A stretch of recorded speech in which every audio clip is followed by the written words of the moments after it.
ذکر بالقرآن من یخاف وعید۔ بس تم اس قرآن کے ذریعے سے ہر اس شخص کو نصیحت کر دو جو میری تنبیہ سے ڈرے۔ اعوذ باللہ من الشیطان الرجیم، بسم اللہ الرحمن الرحیم۔ وَإِذَا سَأَلَكَ عِبَادِي عَنِّي فَإِنِّي قَرِيبٌ أُجِيبُ دَعْوَةَ الدَّاعِ إِذَا دَعَانِ فَلْيَسْتَجِيبُوا لِي وَلْيُؤْمِنُوا بِي لَعَلَّهُمْ يَرْشُدُونَ۔ اور اے نبی، میرے بندے اگر تم سے میرے متعلق پوچھیں تو انہیں بتا دو کہ میں ان سے قریب ہی ہوں۔ پکارنے والا جب مجھے پکارتا ہے میں اس کی پکار سنتا اور جواب دیتا ہوں، لہٰذا انہیں چاہیے کہ میری دعوت پر لبیک کہیں اور مجھ پر ایمان لائیں۔ یہ بات تم انہیں سنا دو، شاید کہ وہ راہ راست پا لیں۔ بسم اللہ الرحمن الرحیم۔ دعا کی حقیقت۔ سورہ بقرہ کی یہ آیت اس رکوع کا حصہ ہے جس میں رمضان کے احکام بیان ہوئے ہیں۔ اس ایک آیت میں اللہ تعالیٰ نے اپنے اور بندے کے درمیان کے تعلق کو واضح کرتے ہوئے دعا کے فلسفے اور اس کے تقاضوں کو سمجھایا ہے۔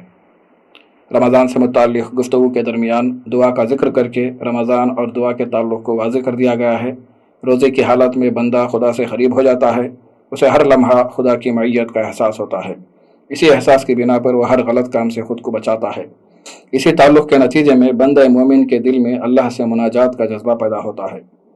اس آیت میں خطاب رسول سے کیا جا رہا ہے اور ذکر بندوں کے اللہ سے متعلق اس سوال کا کیا جا رہا ہے جو وہ رسول سے کرتے ہیں یا انہیں کرنا چاہیے۔ اس سے ایک بات یہ سمجھ میں آتی ہے کہ بندوں کو ہر معاملے میں اللہ کے رسول کی طرف رجوع کرنا چاہیے اور ان کی رہنمائی حاصل کرنی چاہیے۔ اس آیت میں اس بات کی اہمیت سمجھائی جا رہی ہے کہ انہیں اللہ سے تعلق کی فکر کرنی چاہیے۔ حدیث میں آیا ہے کہ اللہ اس بندے پر غصے کا اظہار کرتا ہے جو اس سے سوال نہیں کرتا، ترمذی، یعنی اس بندے سے خوش ہوتا ہے جو اس سے مانگتا ہے۔ دعا حقیقت میں بندے کی عاجزی اور حاجت مندی کا اظہار ہے۔ بندہ قدم قدم پر اللہ کی مدد و نصرت کا محتاج ہے۔ اس کے فضل و احسان کے بغیر انسان ایک لمحہ بھی نہیں گزار سکتا۔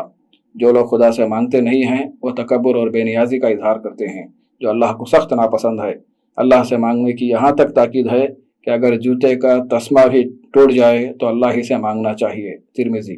اس آیت میں اللہ تعالیٰ عبادی، میرے بندے کہہ کر اپنے بندوں کے لیے اس کی بے پناہ محبت کا مظاہرہ کیا ہے اور وہ بندوں سے اسی طرح کا جواب بھی چاہتا ہے۔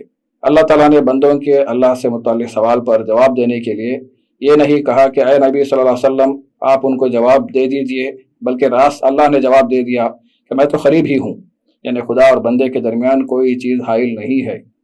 قرآن میں ہے کہ اللہ تعالیٰ انسان کی شہ رگ سے بھی زیادہ قریب ہے، سورہ قاف آیت نمبر 16۔ اس قربت اور تعلق کا اظہار اگلے فقرے سے ہو رہا ہے کہ میں جواب دیتا ہوں جب پکارنے والا مجھے پکارتا ہے۔ یہاں پر بھی اللہ نے اپنے جواب کو مقدم کر دیا ہے کہ میں جواب دیتا ہوں پکارنے والے کی پکار کو۔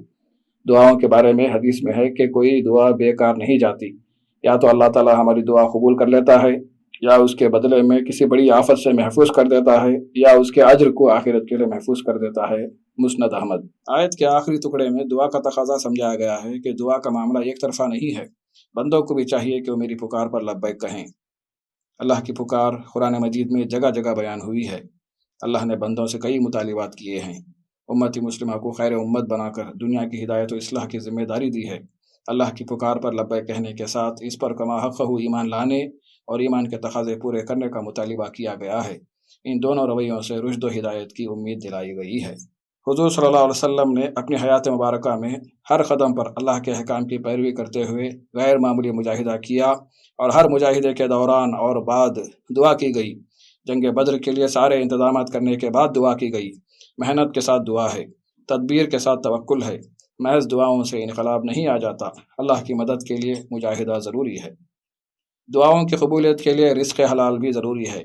حدیث میں اس شخص کی مثال دی گئی جو دور دراز علاقے سے کعبۃ اللہ تک پہنچ کر اس کے غلاف کو پکڑ کر گڑ گڑا کر اللہ سے دعائیں مانگتا ہے، لیکن اس کا کھانا پینا اور لباس سب حرام ہونے کی وجہ سے اس کی دعا کا کوئی جواب نہیں دیا جاتا۔